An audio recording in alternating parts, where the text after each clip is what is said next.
Outubro foi um mês daqueles para quem investe em ações e quem gosta de small caps pode ter sentido ainda mais. Será que muda alguma coisa para o longo prazo? E as empresas boas pagadoras de dividendos, por que elas podem ser mais resilientes em momentos de crise? Esse é o tema do Analistas em Ação.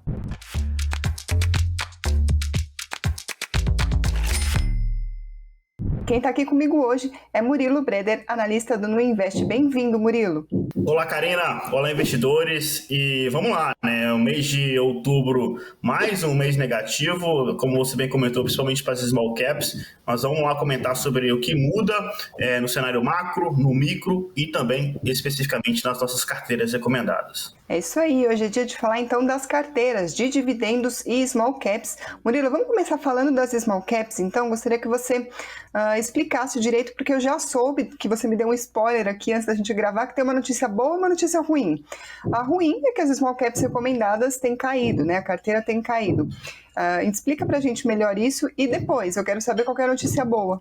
Exato. Então, a gente, na verdade, nos últimos 3 meses vinha caindo bem menos, tá, do que o índice de small caps. Agora, o mês de outubro foi diferente, né? A gente teve um mês forte de queda, foi a queda mais forte desde o início da carteira, que curiosamente foi em outubro do ano passado também. Mas o que está por trás disso, né? Não é a nossa carteira especificamente, é toda a estratégia de small caps que vem sofrendo mais, né, recentemente. A gente tem visto uma mudança com toda essa questão da inflação, da Selic subindo, do teto fiscal, do teto, né, de gastos ou não.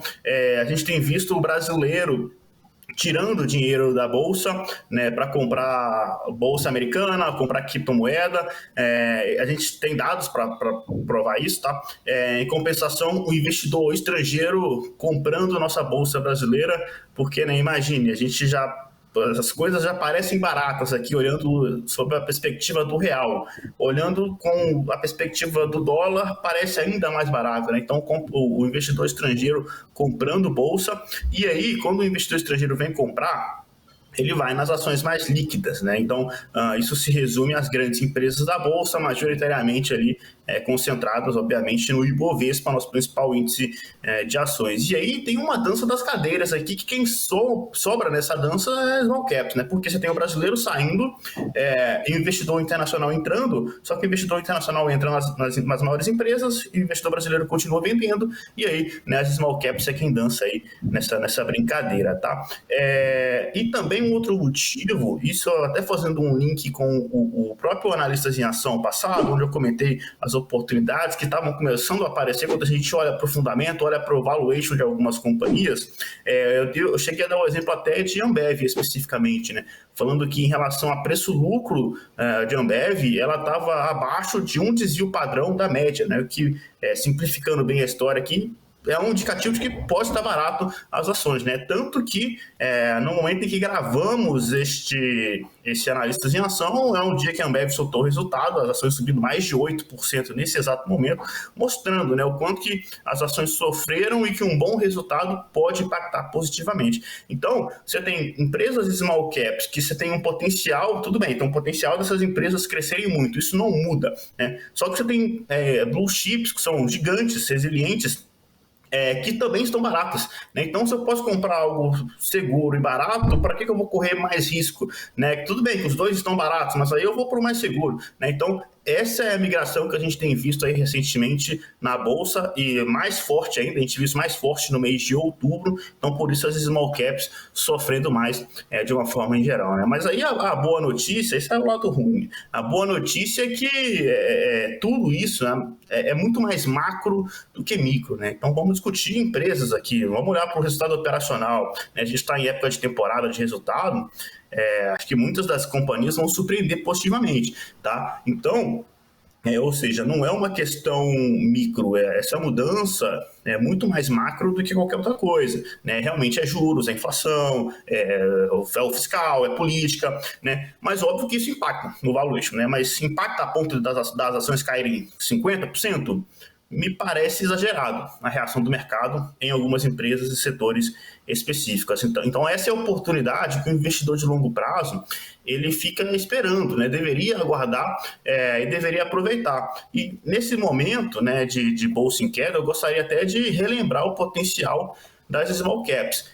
E para isso, eu vou colocar o nosso primeiro gráfico na tela aqui, que é comparando o índice de small caps com o Ibovespa desde o início do índice de small caps, desde que ele existe em setembro de 2005. Então, reparem como, né, no longo prazo, o índice de small caps ele tem performado, se comportado melhor do que o Ibovespa. E aqui 2 pontos importantíssimos dessa análise. Primeiro, que o índice de small caps da B3, pela sua metodologia, ele acaba englobando muitas ações que são consideradas mid-caps, empresas de médio porte. Então, na verdade, quando eu comparo o índice de small caps com o Ibovespa, eu não estou comparando literalmente ainda apenas as empresas de pequeno porte, as empresas de médio porte, Azul, CVC, Cogna, IB Brasil, tá, tudo faz parte aí, do índice de small caps. Tá? Então, tem esse primeiro ponto. E o segundo ponto é que o índice de small caps ele é um índice que tenta replicar a média de mercado. E imagine, né, um caso em que a gente tem uma carteira que recorrentemente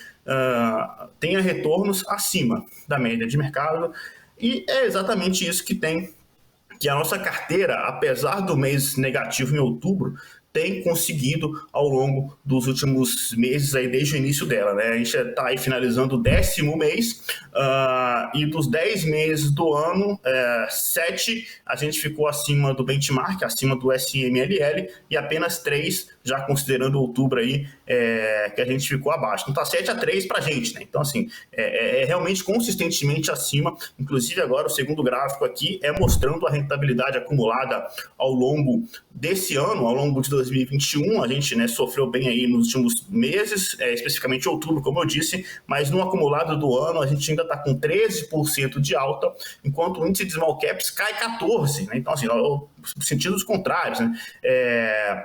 Então a gente segue ainda bastante forte, e lembrando, é importante lembrar que esse gráfico, na verdade, é até o dia 27 de outubro, já que a gente está gravando esse programa antes ainda do mês fechar, tá? Então quem vê o relatório vai ver uma pequena mudança aí nos dados, porque faltam considerar os últimos 2 pregões do mês, tá? E aí, uma pergunta só para fechar o raciocínio, o que o investidor deve fazer, né? Eu gosto de, nessas horas, lembrar os grandes investidores, aqueles caras de cabelo branco, e o principal deles é o Warren Buffett, né? Acho que é mais expoente, e ele fala, né, uma das frases marcantes dele é que o mercado financeiro é uma máquina que transfere dinheiro dos impacientes para os pacientes. Então, se a gente olhar para o fundamento, olhar para o valuation das companhias, a reação, de novo, parece exagerada, e aqui o investidor ele não precisa fazer nenhuma estratégia mirabolante para tentar aproveitar a queda da bolsa. Basta com que ele siga, né, com os aportes regulares. E um outro gráfico, né, para fechar a questão aqui de small caps, é um estudo bem legal do JP Morgan que eu gostaria de colocar na tela nesse exato momento. Tá?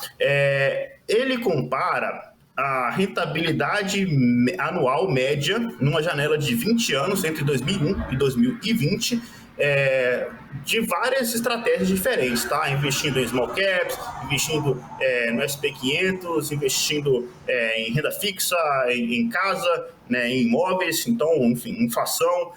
Tem todas essas estratégias diferentes. E aí você vai ver no gráfico que o retorno do investidor médio no período, que foi de 2,9% ao ano, ele é bem abaixo de qualquer outra, da maioria das estratégias, né? Ganhando só da inflação, de ter dinheiro vivo e de commodity. Essas são as únicas 3 estratégias que ficaram para trás. Então, o que está por trás, né, desse desempenho tão fraco do investidor médio? É que é uma tentativa frustrada de tentar acertar o timing de compra e venda do mercado, tá? Porque se você tenta acertar o timing, isso quer dizer que você vai fazer mais transações do que necessitava, e consequentemente isso vai te expor a chance de ter que pagar imposto de renda se você vender mais de 20 mil reais aqui no Brasil, por exemplo, sem falar custo de corretagem, né? A Nuinvest não tem taxa de corretagem, mas outras corretoras podem ter, então tudo isso vai corroendo o seu lucro. E repare que se você tivesse simplesmente comprado uma estratégia de small caps, isso lá na realidade norte-americana, tá? Mas comprado uma estratégia de small caps, se não tivesse feito nada, comprasse e segurasse, você teria um retorno de 8,7% ao ano, ou seja, 3 vezes maior do que a média dos investidores. Então, essa questão de timing, de querer acertar qual é o fundo do poço, de sair de bolsa para ir para renda fixa e voltar depois de renda fixa para a bolsa, é complicado demais um racional. É só ter uma carteira diversificada, manter a disciplina dos aportes, evitar transações em excesso, evitar imposto de renda, que, enfim, você já larga muito na frente da maioria dos investidores. Então, tem muita coisa barata, o investidor não precisa fazer nenhuma estratégia mirabolante, não. É só manter a consistência, a disciplina aí dos aportes, que no longo prazo, como eu já mostrei, a tendência é que uma carteira diversificada de ações, especificamente de small caps, né, mostre todo o seu potencial. Murilo, antes da gente fechar a questão aqui das small caps para passar para a carteira de dividendos, vale a gente dizer aqui o que muda ou o que não muda, né, nas recomendações agora para novembro. Você decidiu manter a carteira do jeito que está, ninguém entra, ninguém sai, é isso? Exato, e pelo segundo mês consecutivo, isso é importante lembrar, porque eu acho que muita gente tem algumas críticas aí a essas carteiras de corretoras de modo geral, né? E assim, acho que há casos e casos, acho que não é a situação de eu colocar minha mão no fogo por todo mundo, mas, né, quais são alguns critérios que o pessoal fica com um pouco mais de pé atrás em relação às nossas carteiras recomendadas, né? Seria que é muito giro dos ativos, é uma dificuldade em acompanhar a carteira. A gente está com 2 meses sem mudar nada na carteira, então acho que não é o nosso caso. Alguns falam aí que a rentabilidade não é tão boa assim, mas comparem a nossa rentabilidade com o benchmark, né? Acho que a gente está bem na frente. A baixa profundidade dos relatórios, né? Mas eu também acho que não é o caso. Convido a todos aqui para ler nossas carteiras, nossos relatórios na íntegra, né? E lembrando que cada ativo da carteira recomendada tem a própria tese de investimento dela, fora o nosso relatório mensal, falando da rentabilidade da carteira. E outro motivo também é uma falta de credibilidade no profissional, né? Ou seja, no caso que seria eu, né? Então, assim, eu tenho todas as certificações possíveis e apareço aqui recorrentemente, não só aqui na análise em ação para falar das carteiras, mas tem o boletim Invest News, a gente fala todo dia de mercado lá. Então, assim, tem todo um acompanhamento muito legal e tudo isso é gratuito, um conteúdo de qualidade, tá? Então, assim, eu sei que muita gente tem um preconceito aí, um pouco de pé atrás com carteira de corretora por esses motivos, mas eu acho que o investidor que está vendo esse vídeo, então não acompanha as carteiras, deveria dar uma oportunidade para a gente dar uma olhada nas nossas carteiras recomendadas. E aí vamos para o segundo mês das carteiras de small caps, que, enfim, eu olho para o fundamento das companhias e apesar da queda no preço, o fundamento não mudou, tá? Então, por isso, a carteira segue a mesma coisa. Maravilha. Pessoal, a gente vai passar para outra carteira agora, a gente vai falar da carteira de dividendos. Murilo, você explicou exatamente o que aconteceu, o porquê da queda da carteira de small caps. Agora eu gostaria que você comentasse o desempenho da carteira de dividendos e o que está por trás desse desempenho também. Boa. Aqui é o lado, assim como os small caps, a gente tem um mercado sofrendo mais ali, as ações que pagam dividendos, elas estão mais nos holofotes do mercado. Esse dinheiro que está saindo das small caps estão indo para essas empresas pagadoras de dividendos, porque são empresas consideradas um porto seguro, né, durante essa volatilidade do mercado, e porque elas são uma espécie até de seleção natural, né, por serem empresas resilientes, com fluxo de caixa, o produto ou o serviço que elas fazem ou atuam já são comprovados, né, então realmente mais resiliente. E aí, quando a gente olha para a rentabilidade, o próximo gráfico que eu gostaria de colocar na tela, desde o início da carteira, aqui na dividendos, eu não gostaria de pegar o resultado mensal, porque eu acho que a visão é sempre de longo prazo. Então, sempre eu gosto de ver desde o início, até porque a carteira não é tão velha assim, a carteira começou no dia 9 de março desse ano, e a gente vê aqui pelo gráfico, de novo, a rentabilidade até o dia 27 de outubro, então faltam ainda 2 dias para a gente pegar a rentabilidade fechada de outubro aqui, mas a gente vê pelo gráfico a nossa carteira de dividendos subindo cerca de 3%, 2,9%, e o Ibovespa caindo 4,5%. tá? Então, é uma diferença também muito importante, e assim como, né, tanto o Ibovespa como o índice de small caps caindo, mas as carteiras no positivo, tanto a carteira de small caps, a carteira de dividendos também se mostrando aí bastante resiliente, a carteira de dividendos especificamente nesse momento caindo bem menos do que a média de mercado. Agora, Murilo, por que em momentos de crise ou de baixa do mercado, como a gente tem visto ultimamente, as empresas que são boas pagadoras de dividendo, elas acabam se sobressaindo? E mais, é só nesses momentos que a gente vê esse fenômeno? Então, como eu já comentei, são empresas naturalmente mais resilientes, tá? Que oscilam mais porque uma certeza você tem, que são os dividendos vão pingar na conta, né? Então, são empresas que já se provaram ao longo do tempo, que têm um produto, um serviço resiliente. Então, basta ver aí a performance da nossa carteira que segue no positivo no ano, enquanto o Ibovespa cai no mesmo período, que, né, já dá para ver que no curto prazo, em momentos de maior volatilidade, as ações pagadoras de dividendos oscilam menos, né, são mais resilientes. Agora, uma outra pergunta que você fez, e é excelente, é essa aí, né? Assim, é só quando o mercado tem volatilidade, é só quando está em queda que as ações pagadoras de dividendos se sobressaem. E aí tem até um estudo que eu coloquei no relatório, eu gostaria de colocar esse gráfico aqui na tela também para os senhores, que é o seguinte: é a comparação de 2016 para cá, desde 31 de dezembro de 2015 para cá, do IDIV, que é o índice de dividendos da B3, comparado com o Ibovespa e comparado com o CDI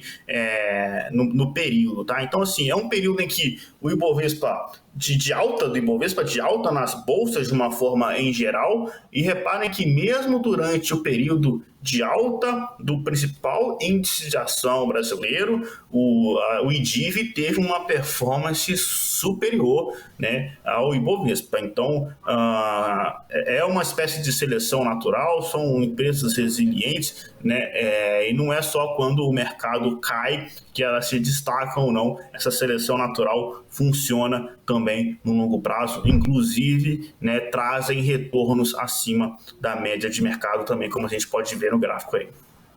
Agora teve troca, né, para esse mês? Sim, teve mudança. A mudança é uma redução em Copel, de que antes era 15% da carteira, agora ela passa a ser 5%, e JBS entra nessa redução de Copel, nessa redução de 10% em Copel, vai para a JBS, que agora passa a ser 10% da carteira também. Antes de eu falar a justificativa por trás da entrada de JBS, só para deixar os investidores calmos aqui, de que a redução em Copel, ela não por alguma mudança no fundamento, tá? Primeiro, a questão da matemática básica, porque se eu vou entrar com um ativo novo, eu preciso abrir espaço na carteira, então eu preciso reduzir alguma exposição em algum ativo. Nesse caso, eu optei por Copel.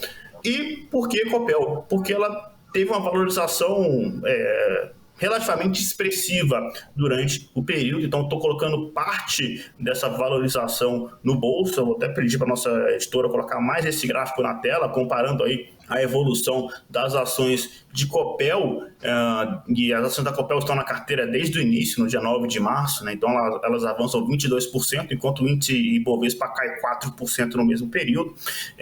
E se você olhar esse gráfico, vai perceber que a grande disparada de Copel foi inclusive recente, né? Foi de julho para cá. Então Copel vem subindo de julho para cá, enquanto o Ibovespa e o IDIV vem caindo, vem em pontas opostas, tá? Então, no relativo, Copel mandou muito bem nos últimos 2-3 meses, então o fundamento continua, mas aí eu preciso abrir espaço para a entrada de JBS, e aí eu decidi colocar parte dessa boa performance de Copel no bolso, mas continuo gostando da empresa, tá? E aí, sobre a chegada de JBS, é o seguinte, né? O setor de frigoríficos, ele passou por uma transformação, acho que alguns de vocês estão por dentro disso, a questão da gripe suína lá na China, que mudou o setor de 2019 para cá.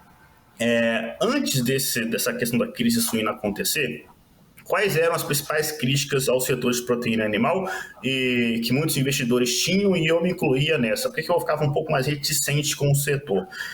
Primeiro porque é exposição muito grande à proteína animal, que é uma commodity, né? É o preço do boi, o preço do milho, isso é commodity. Então não é bom, né, você ter uma grande exposição assim. É um negócio que a empresa não consegue colocar um nível de serviço muito elevado.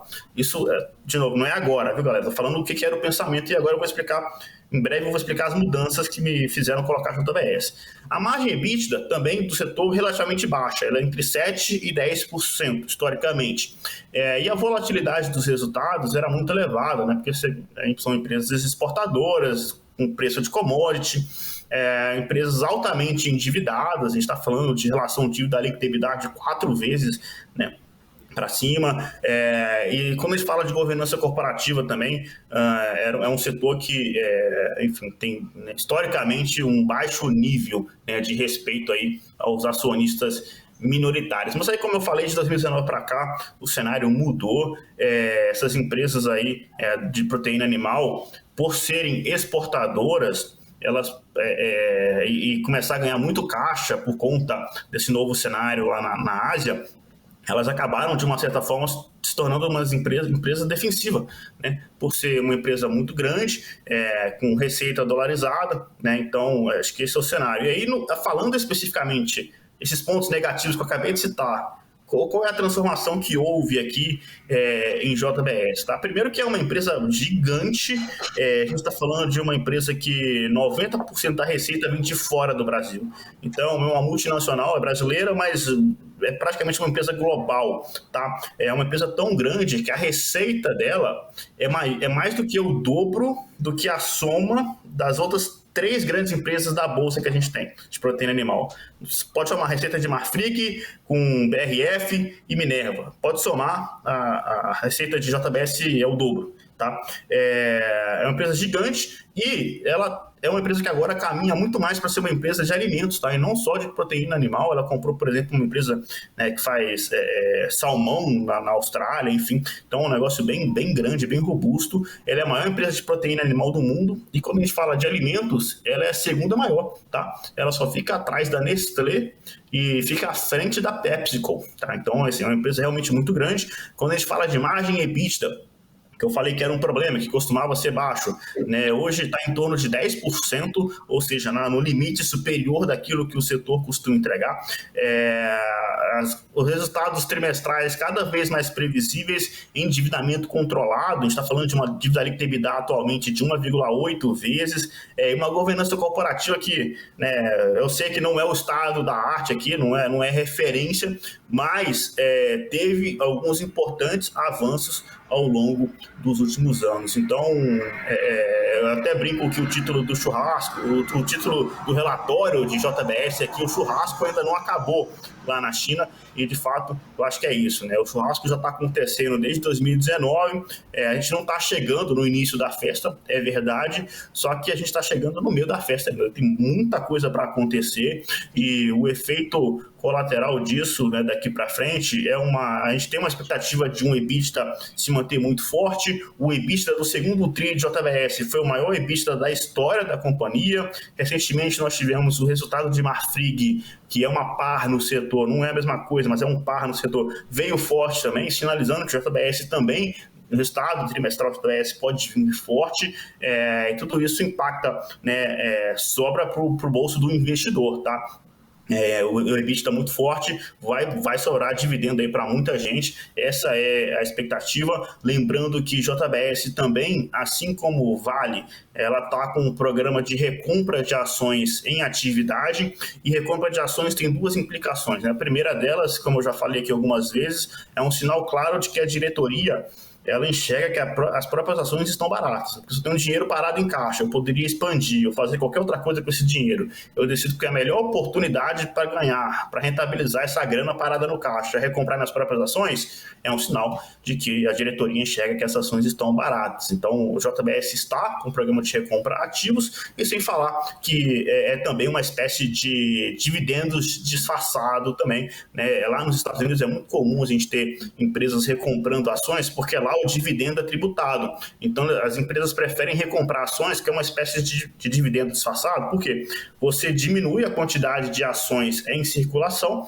Então, quando a empresa vai pagar um novo dividendo daqui para frente, esse dividendo por ação fica maior, já que eu recomprei ações, tem menos ações em circulação, então, na prática, é como se fosse um dividendo, a recompra de ações. Então, a JBS também está fazendo isso. Então, assim, dado é um case que é uma mudança tática, porque nesse cenário de volatilidade, como eu comentei, o pessoal saindo de small caps, indo para as empresas maiores, principalmente os investidores internacionais chegando no Brasil. A JBS é a 9ª maior empresa do Ibovespa, possui liquidez mais do que suficiente para aguentar qualquer investidor internacional entrar, e é uma empresa geradora de caixa que vai pagar dividendo, uma empresa global cujo 90% da receita vem de fora do Brasil.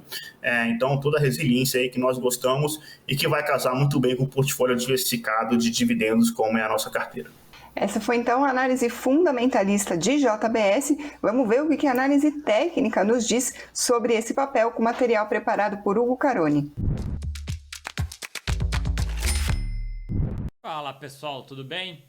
Hoje, com a referência aqui com relação a JBS, vou puxar lá na tela para vocês entenderem a perspectiva pela parte gráfica, tanto visão de longo a médio prazo, né, as duas referências que mais gosto de estar utilizando, que seria, claro, né, o gráfico mensal e o gráfico semanal, como vocês encontram na tela nesse momento.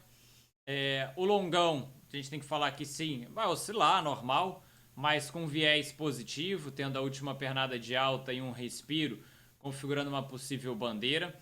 O alvo maior, a gente não está falando algo de imediato, tá? Então, numa referência realmente de longo prazo, ele tem um alvo bem distante ainda, a gente está falando algo em torno de R$ 82. De imediato tem uma barreirinha por aqui, né? Tanto dentro da faixa de FIBO, quanto uma faixa psicológica, né? Que o número deu 39,99, você pode considerar como a região dos R$ 40 como uma barreira psicológica. Se ele realmente vier a respeitar o que seria normal, algo parecido com o movimento anterior, ele esticou, se aproximou da média e esticou novamente. Então ele pode até seguir em alta, tá? Ele não precisa parar nesses R$ 40, mas caso ele queira dar uma respirada, ele pode estar só esperando a aproximação da média para dar continuidade à movimentação de alta. Esse é o longo, o médio segue bem, o ativo até quase foi cogitado na última semana para fazer parte da carteira semanal, depois de ter andado e se aproximado da média 9, e começou, né, e terminou, na realidade, a última semana muito bem. Pelo semanal, a princípio, tirando os R$ 40 como uma faixa psicológica aí de FIBO, mesma do mensal, ele, a princípio, teria tudo para tentar continuar uma movimentação aí positiva, tá, pessoal? Então, para o ativo, de forma resumida, essa é a expectativa, e continuando a respeitar essas médias como foi pontuado, o viés para o ativo continua sendo positivo, mas podendo parar um pouquinho, respirar até que a média consiga se aproximar dos preços, como eu mostrei aí para vocês, tá bom? Pessoal, um aviso importante para você que acompanha aqui o Analistas em Ação. Você sabe que toda virada de mês a gente faz essa edição especial para falar das 3 carteiras, Top 10, Dividendos e Small Caps. Neste mês, excepcionalmente, a carteira Top 10 não vai estar aqui nesse episódio do Analistas em Ação, só que no Boletim Invest News de amanhã, segunda-feira, aí sim vai ter o comentário sobre como que vai ficar a carteira para o mês de novembro. A gente traz agora, então, o recado do analista José Falcão sobre a Top 10. Olha só. Olá, pessoal, tudo bem com vocês? A carteira de ações Top 10, para quem não conhece, é uma seleção dos 10 ativos que acreditamos ter o maior potencial de valorização para o mês. A carteira utiliza como metodologia para a escolha das empresas a análise fundamentalista e a análise gráfica, juntando as duas escolas de análise para tomar as melhores decisões de investimentos. O analista responsável pela carteira é o Hugo Caroni e eu complemento um pouco das decisões do Hugo, trazendo a minha experiência em análise fundamentalista. Conforme vocês estão acompanhando, o mercado está muito volátil, muito dinâmico nas últimas semanas, por diversos fatores internos e externos, e por conta disso esperamos o fechamento do mês, hoje no dia 31, para tomar as decisões principais de atualização da carteira. Então, por esse motivo, só vamos disponibilizar as atualizações da carteira amanhã no programa do Boletim de Fechamento no Invest News, às 18h30. Porém, o relatório completo da carteira será disponibilizado logo pela manhã no site do Invest News, na aba superior da tela, em carteiras. Então lá vocês vão ter acesso a todo esse conteúdo na íntegra, a carteira atualizada, e no final do dia, no boletim de fechamento, vocês acompanham lá a atualização, né, transmitida pela equipe do Invest News e também com as justificativas do Hugo, trazendo as principais modificações ou não para a carteira de novembro. É isso, pessoal. Um grande abraço. Nos vemos aqui em breve. Até mais. Vamos passar então para aquele momento em que a gente faz as perguntas que vocês que acompanham o canal deixam para os analistas. Murilo, a primeira pergunta que eu separei aqui para você foi do Álvaro de Andrade. Ele diz o seguinte: Murilão, no lugar de Coca 34, não rola uma Aura 33 na carteira de dividendos? E aí, rola, Murilo? Fala, Álvaro. Cara, rola a entrada de Aura na carteira de dividendos é algo que está no radar, estou estudando. Ela ainda não está na carteira, enfim, acho que eu estou aguardando o quarto trimestre, tá? De Aura, para saber se o caminho rumo a empresa produzindo mais está no caminho correto, porque o segundo e o terceiro TRI não foi tão forte assim, vi alguns sinais mistos nos resultados, tá? Então, qual que é a diferença? Primeiro que a Aura Minerals ela tem uma expectativa de pagar dividendos e não é baixa, não. Na minha conta aqui, a gente está falando de algo em torno de 5,7% de dividend yield, considerando o preço atual das ações, e considerando uma estimativa minha para o EBITDA, porque o dividend yield vai depender do EBITDA. Então, assim, o que acontece com a Aura Minerals? Ela vai ter o ano de 2021, vai fechar o ano, e lá para março, quando ela decidir lá o quanto que ela vai pagar dívidas, é quanto que o dinheiro vai cair na conta, eventualmente, tá? Assim, é um dividendo elevado, né? É maior que o dividendo da Coca, que hoje paga em torno de 3% ao ano.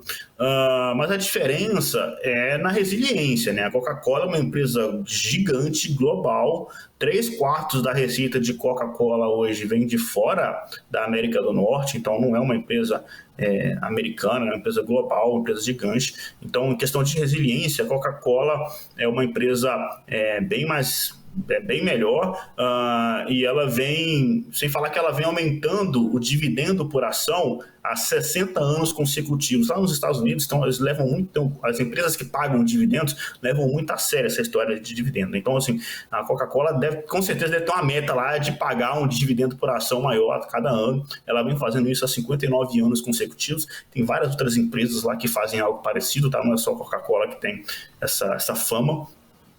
Mas enfim, então essa é a diferença. A Coca-Cola é um business muito mais resiliente, menos dor de cabeça, apesar do dividendo não ser a mesma coisa, tá? Então, assim, a Aura Minerals pode entrar na carteira de dividendos? Pode, né? Eu acho que pode, inclusive, com a Coca-Cola, inclusive, não no lugar da Coca, só que são cases um pouco diferentes. A Aura Minerals tem mais risco, tá, envolvido, porque é uma empresa muito menor, assim, eu acho que em relação à proteção a dólar, por mais que a Aura Minerals seja uma empresa que tenha ouro e ouro cotado em dólar, seja um BDR também, pelo fato da Coca-Cola ser uma empresa gigante e global, acho que essa proteção que a Coca-Cola traz na carteira é melhor, tá? Mas aí, se você está disposto a correr um pouquinho mais de risco, quer ganhar dividendo, mas quer correr mais risco, acho que a Aura Minerals aí sim, né, pode entrar. Mas enfim, eu estou estudando, uma excelente pergunta, então essa é a diferença entre os dois ativos, não tem muito certo e errado não, tá? Eu gosto muito de Aura Minerals, acho que tem potencial pra caramba em relação ao preço que eu considero justo e o preço atual das ações, mas tem a questão do timing também, tá? Como eu comentei, o segundo TRI não foi tão bom, o terceiro TRI, a prévia do terceiro TRI também decepcionou um pouco o mercado, a expectativa está no quarto trimestre, onde o próprio CEO falou que a empresa deve retomar aí, uma produção mais forte. Então, eu prefiro aguardar mais um pouco, no caso aqui de Aura Minerals, antes de entrar na carteira de dividendos. Small Caps, é uma outra história, uma carteira, né, disposta ali a correr um pouco mais de risco para buscar retorno. Ali a Aura Minerals tem o seu lugarzinho reservado. Aqui na Dividendos, quem sabe ela pinta daqui a pouco, mas por enquanto acho que ainda não chegou a hora. Murilo, a próxima pergunta é do Carlos Bolonetti. Na verdade, não é a próxima pergunta, são várias perguntas em uma. Olha só, vou ler a mensagem que ele deixou para você. Um grande abraço a todos, um ótimo domingo. Obrigado, Murilo, pelas orientações. Eu tenho uma outra dúvida. Quando ocorre a recomendação de redução da porcentagem de um ativo na composição da carteira? Acho que a gente pode até usar como exemplo o Copel, né, Murilo, que foi o que aconteceu agora, reduziu a porcentagem. Aí diz o Carlos Bolonetti, e o ativo no momento está mais barato do que você comprou, portanto sua venda daria algum prejuízo. Deveríamos reduzir aos poucos essa porcentagem, ou seja, vendendo aos poucos o ativo, tendo em vista que é uma empresa com bons fundamentos, e aí ele tenta minimizar o prejuízo? Aí a outra pergunta, qual seria um tempo aceitável para reequilibrar a carteira? Boa, vou começar respondendo pela segunda, que ela é mais rápida, tá? Reequilibrar a carteira, assim, é aquela questão que eu falei o único ponto é você se preocupar em não ter posições grandes demais. Então, eu gosto de ter aquela referência de no máximo 15% por ativo, mas não precisa ser extremamente rigoroso. Se um ativo passa a ter 16% da carteira, não precisa correr para vender esse 1% que passou acima, né? Porque é natural, se você compra 15% em uma ação, a ação sobe, e as outras caem, então essa ação proporcionalmente vai ganhar mais relevância no seu portfólio. Então, volta e meia, é importante você fazer esse ajuste, tá? Mas aí, enfim, acho que uma questão de uma vez por mês já resolve a sua vida, assim. Você compra as ações, acompanha aqui o programa da Analistas de Ação para saber o que mudou nas carteiras recomendadas, e aí dá uma olhada de como é que está a sua carteira, no final desse mês ou no início do mês, né, seguinte, e aí faz as trocas, tá? Mas aí não precisa ser trocas milimétricas assim, não, né? Igual, por exemplo, se eu entro com o JBS 10% e você já tem 7% de JBS na carteira, né? Não precisa correr para comprar os 3% a mais, não, porque o que a gente quer aqui, por mais que, né, a Uninvest não tenha taxa de corretagem, né? Não precisa ficar trocando, fazendo, né, girando a carteira tanto assim, tá? Então, uma vez por mês aqui já resolve sua vida. Só cuidado aí com essas posições grandes demais. Se uma empresa chegar a ter 20% do portfólio, eu já começo aí, é muito, tá? Aí assim eu venderia 5% para baixar, mas questão de uma vez por mês aí resolve sua vida. Então, a outra pergunta: se eu reduzir o ativo e esse ativo, reduzir a posição na carteira, ou mesmo tirei o ativo da carteira, poderia ser, né? Tá com prejuízo, né? Assim, se eu estou tirando o ativo da carteira, é porque eu acho que existe uma oportunidade melhor do que ele, tá? Então, se está com prejuízo ou não, isso não importa, porque o que importa é essa oportunidade que eu estou colocando nesse ativo que eu estou reduzindo ou tirando da carteira. Eu acho que é uma oportunidade melhor do que o que estava antes. Então, muitos investidores têm essa questão de não vou vender porque estou no prejuízo, vou esperar voltar para ficar no 0-0 para sair da ação. Não acho que é uma boa ideia, tá? Porque novas oportunidades vão surgindo ao longo do tempo, e aí você, né, fica esperando um ativo eventualmente voltar ao preço que era, se é que volta, né? O caso aqui de IB Brasil, por exemplo, né, que caiu e continua lá embaixo até agora. Assim, pode ser que quem comprou lá em cima, né, muito caro, não volte nunca mais, é possível, né? Então, assim, muito cuidado, tá? Porque às vezes você fica esperando voltar, não volta, pede uma outra oportunidade de um ativo melhor. Então, assim, tá com prejuízo, vende mesmo assim, não tem problema nenhum, vida que segue, bora para outra oportunidade que apareceu no mercado. E um outro ponto, que eu acho que esse aqui é válido, essa dica é válida para quem vende mais de 20 mil reais por mês e paga imposto de renda. Se você vende uma operação com prejuízo, você pode utilizar esse prejuízo para diminuir o ganho que você teve em uma outra operação, tá? E aí diminuir, consequentemente, o imposto de renda que você vai pagar. Então, por exemplo, eu tive R$ 1.500 de lucro, eu vendi mais de 20 mil reais por mês, e nessa venda de mais de 20 mil reais por mês, eu tive um lucro de R$ 1.000 nessa ação, nessa compra. Eu vendi uma outra ação que eu tive um prejuízo de R$ 500. Então eu consigo diminuir, tá? Ao invés de eu pagar imposto de renda sobre 1.500, que era o lucro, eu consigo pagar imposto de renda sobre 1.000, porque eu vou pegar os R$500 de prejuízo e tirar, tá? Então tem essa questão que eu acho que poucos investidores estão atentos, mas esse caso é especificamente para quem paga imposto de renda. Então, resumidamente, se houve mudança na carteira e quem segue a carteira à risca, faça a mudança assim que possível, não precisa ficar esperando o ativo voltar ao preço, não. Se tiver com prejuízo, vende mesmo assim, faça o ajuste necessário na carteira e vida que segue. Murilo, agora é aquele momento que a gente faz 3 convites aqui para o pessoal. Primeiro convite, se você também quer deixar sua pergunta, se você tem uma dúvida e ela não foi respondida nesse programa, deixa aqui nos comentários qual que é a sua dúvida para a gente trazer para as próximas edições. O segundo convite, se você quer ver mais análises, não deixe de seguir também o Boletim Invest News, sempre de segunda a sexta, às 6h30 da tarde, ao vivo, os analistas do Nu Invest comentando o fechamento do mercado. E o terceiro convite, claro, se inscreva no canal se você ainda não fez isso, deixe o seu like se você gostou desse vídeo. Muito obrigada por ter acompanhado e muito obrigada também, Murilo Breder, pelas análises. De nada, Karina. Um abraço, investidores. Sempre um prazer estar aqui nesse programa. Um bom domingo aí a todos e até a próxima. Tchau, pessoal.